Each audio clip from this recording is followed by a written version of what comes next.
நமக்கு கிடைத்திருக்கிற அனைத்து நிஅமத்துக்களும் நானாக கொண்டு வந்ததல்ல. என் ரப்பு எனக்கு தந்தது. ஆரோக்கியம், வசதி, குடும்பம், அதிகாரம், அந்தஸ்து எல்லாம் என் ரப்பு எனக்கு தந்தது என்கிற உணர்வு இருந்தால் நிச்சயம் நன்றி உணர்வு அதிகமாக இருக்கும். குர்ஆன் அல்லாஹ் சொல்றான், வ இன் தஉது நிஅமத்தல்லாஹ், அல்லாஹ்வுடைய நிஅமத்துக்களை நீங்கள் எண்ணி பார்த்தால் உங்களால் கணக்கிடவே முடியாது, அந்த அளவுக்கு தந்திருக்கிறான் என்று அல் குர்ஆனில் அல்லாஹு தஆலா சொல்கிறான். நிஅமத்துக்கு நன்றி செலுத்துறண்டா என்ன? துஆ செய்யறது, சுஜூது செய்யறது மாத்திரமா இல்ல. அல்லாஹ் வசதியை தந்தா அதை செலவழிக்கணும், இறைவழி.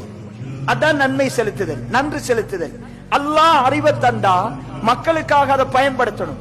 அல்லாஹு தஆலா அதிகாரத்தை தந்தால் மனிதர்களுக்காக நல்ல வழிகளில் அதை பயன்படுத்த வேண்டும்.